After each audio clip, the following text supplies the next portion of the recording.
Thank you. Yes, that's definitely a really kind of important aspect of language to engage with, because we've been talking a lot about dictionaries and the historical dictionaries as well as contemporary dictionaries. For instance, we are all engaged in contemporary dictionary making, those of us who are working in lexicography today.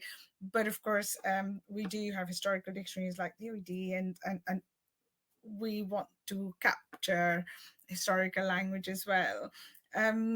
So I wonder, like from what you've been saying, if we could talk a little bit about sort of moving away from the historical dictionary and coming towards capturing contemporary language. If we're working with, we've talked about databases, corpora, web, changes in methodology. We ourselves working in children's dictionaries, for instance, we've just talked about the volume of data. We have very small dictionaries with just 2,000 words and definitions that a small child will be able to use and hold as a small print dictionary. So there is a degree of selection going on there, even though we are just reflecting language. And that's some of the concerns that we've talked about today. So sort of around editing and capturing language. So what are the political and ideological issues that researchers, teachers, lexicographers might want to keep in mind in their field of work today? Yeah, actually quite a lot. That are actually fascinating things to deal with. You know, perhaps I can respond to that question by sharing with you a very recent research project that I have been engaged in with a colleague and a friend of mine from the University of Santo Tomas in Manila, Nico Tarayo, and our basically aim was to interview, talk to professional writers of English who are Filipinos, right? And to talk about their attitudes, to talk about their, their feelings about, let's say, varieties of English, and more specifically Philippine English. But how we framed our research, we would probably say is somehow different from a lot of research in this particular area, because we wanted to look at saliency, all right, in the responses of these professional writers of English. And when we say saliency, is that even if we were actually trying to ask questions about Philippine English, we did not mention it to them.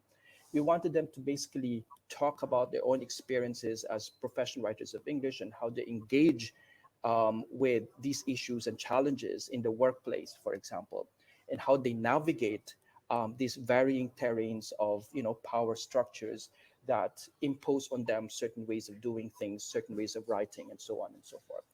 Now, to cut the story short, I think what we found is that in the so many interviews since last year that we've had, no one has ever mentioned Philippine English. All right. In others, there were probably two or three who mentioned it, but these were the ones who went to graduate school in social linguistics, right? But generally, those who come from different fields, but who became professional writers, let's say textbook editors, magazine writers or editors, for example, for international magazines or national magazines, newspapers. In other words, in a variety of professional, workplace contexts where English is used or where they lead communication teams as well. There's no sense of that Philippine English the way we academics, make sense of. All right.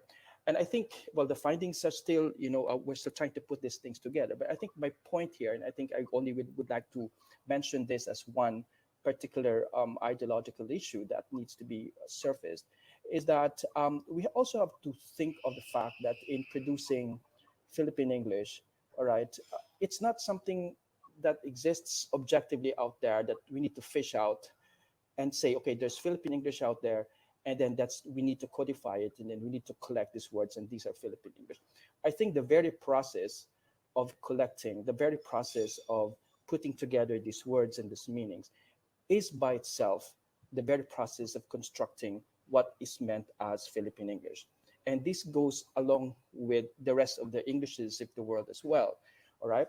And I think that this needs to be fed into, let's say, language teacher education, which I have been doing for more than 2 decades already, the way to engage dictionaries, the way to use dictionaries as well in probably critical and in more engaging way, in order to also, you know, ask questions about the inclusions and the exclusions that happen in the way meanings are produced, in the way meanings are surfaced or glossed over as well. It's an ongoing project, but I think it's something that, you know, that needs, you know, the very idea of all these Englishes as, you know, being put against each other, or at least aside in among each other, all right, produces this whole idea that they exist. But the very production of this, I think, to me, is what, you know, makes them Philippine English, or what makes them Singapore English or Singlish, for example. And I think if we change, you know, it in a sense, we alter the way we even try to deal with this, it changes the whole perspective, not only in terms of the writing and the producing of dictionaries, but how we engage with or how we use dictionaries as well.